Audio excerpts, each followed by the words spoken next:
जिस गति से भारत में वैक्सीनेशन हो रहा है उस गति से 18 से 45 वर्ष के सभी लोगों को वैक्सीन लगाने में भारत को 2.5 साल लग जाएंगे। 5 मई को भारत सरकार के प्रिंसिपल साइंटिफिक एडवाइजर ने अपने बयान में कहा कि तीसरी लहर को आने से कोई नहीं रोक सकता। नमस्कार, आप देख रहे हैं VAC यानी वॉइस अगेंस्ट करप्शन और मेरा नाम है चंद्र प्रकाश। तीसरी लहर, थर्ड वेव कब आएगा, कब खत्म होगा और यह कितना भयानक होगा, इसको बताने से पहले मैं वेव यानी लहर का अर्थ बता देना जायज समझता हूँ कि किसी भी महामारी के दौरान वेव यानी लहर का प्रयोग किस अर्थ में किया जाता है। इस तरह जब कोई भी महामारी पहली बार फैलनी शुरू होती है तो इसे कहा जाता है कि यह पहली लहर चल रही है, लेकिन कुछ समय बाद वह घटना शुरू हो जाती है और पुनः जब दोबारा फैलना स्टार्ट करती है तो कहा जाता है कि अब दूसरी लहर चल रही है।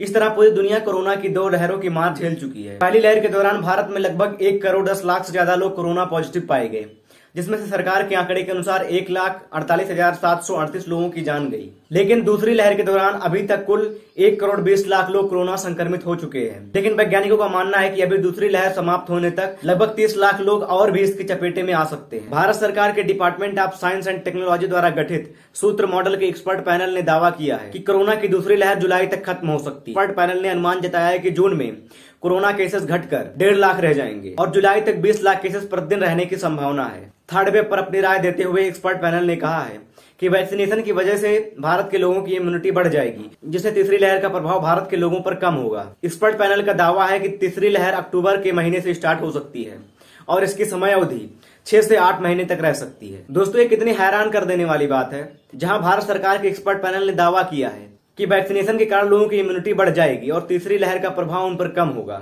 लेकिन दोस्तों, अगर हम वैक्सीनेशन की स्पीड को देखें तो इससे तो नहीं लगता तीसरी लहर शुरू होने से पहले भारत के 30% लोगों को भी वैक्सीन लग पाएगा। ब्लूमबर्ग की रिपोर्ट के अनुसार प्रतिदिन भारत में वैक्सीनेशन की दर औसतन 20,94,000 डोज पर डे है। इस हिसाब से ब्लूमबर्ग ने दावा किया है कि भारत के 75% यानी 18 से 45 साल के लोगों को वैक्सीन लगाने में लगभग 2.5 साल से ज्यादा समय लग जाएगा। वही दूसरी समस्या यह है कि भारत में वैक्सीन की कमी भी हो गई है।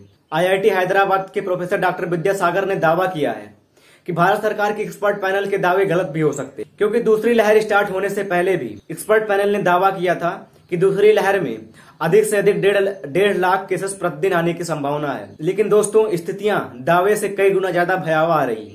पूरी दुनिया में अफरा तफरी मची हुई है जब से सिंगापुर में कोरोना के न्यू स्ट्रेन का मामला सामने आया है। वैज्ञानिकों ने दावा किया है कि यह थर्ड वेव का शुरुआती लक्षण है, जिसका प्रभाव सबसे ज्यादा बच्चों पर दिख रहा है। इस हिसाब से अनुमान लगाया जा रहा है कि थर्ड वेव से प्रभावित होने वाले सबसे ज्यादा 18 साल से कम उम्र के बच्चे होंगे। लेकिन एम्स डायरेक्टर रणदीप गुलेरिया का कहना है, हमारे पास अभी उपयुक्त एविडेंस नहीं है जिसके आधार पर हम कह सकें कि थर्ड वेव का प्रभाव सबसे ज्यादा बच्चों पर होगा। लेकिन अगर हम भारत सरकार के एक्सपर्ट पैनल की बात को मान भी लें, वैक्सीनेशन की वजह से लोगों की इम्यूनिटी बढ़ जाएगी, जिससे कोरोना का खतरा उन पर कम होगा। लेकिन वैक्सीनेशन केवल 18 से 45 वर्ष के लोगों का हो रहा है। अगर हम मान भी लें तीसरी लहर शुरू होने से पहले ही भारत के सभी 18 से 45 वर्ष के लोगों को वैक्सीन मिल ही जाएगा, तब भी यहाँ ध्यान देने वाली बात यह है कि तीसरी लहर शुरू होने पर 18 वर्ष से नीचे यानी बच्चों को तथा 45 वर्ष के ऊपर यानी वृद्धों को कोरोना वायरस की तीसरी लहर की मार झेलनी पड़ सकती है। इसलिए जरूरी है कि सरकार अभी से तैयारियां शुरू कर दे, क्योंकि बाद में पछतावा करके रो लेने से जिंदगियां वापस नहीं आएंगी। धन्यवाद।